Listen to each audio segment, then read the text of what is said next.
tuning, and Charlie will check his tuning. Charlie lived in Portland, Oregon for 23 years, and so eventually I moved from Seattle down to Portland, and then in 2006 we moved to Athens, which was, next to marrying Charlie, the best thing that's ever happened in my life. But before I moved to Portland, I worked at a library near Seattle.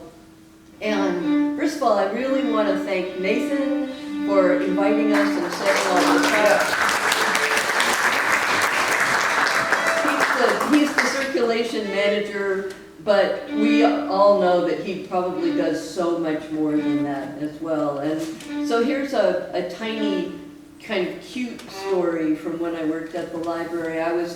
In those days, they didn't have the self-checkout machines yet either, and you had to come up to the circulation desk to get a library card.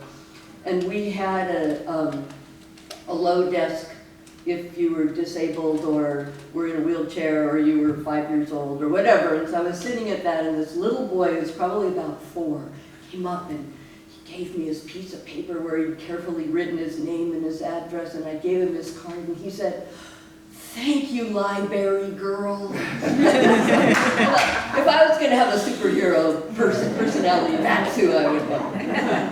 And we'd also like to thank all of y'all for using your library system. Yes. And for coming out to hear us on a beautiful Sunday afternoon in Athens, Georgia, when there are many other things you could be doing, both organized and disorganized activities. Yep. So we're happy to see you here. Thank you. All right. We're going to play a thing that everybody knows, but you don't know it as You don't know you know it the yet. most popular waltz certainly in North America, actually probably in the Caribbean, Japan. probably in many countries have, but Some definitely in the Central South Americas. America, yeah.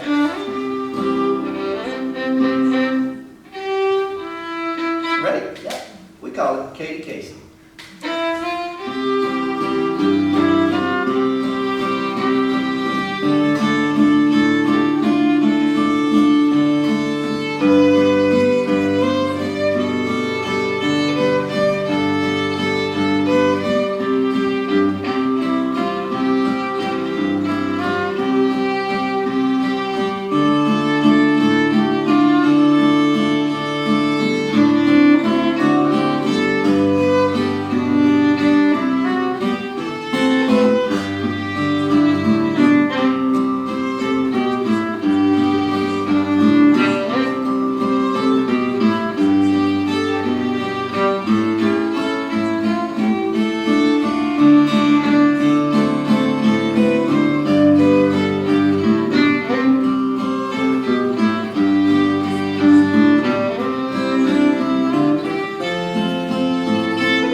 Like Mississippi songs, we'll play you a Mississippi fiddle. This is a very squeaky one. It's a dancey, squeaky.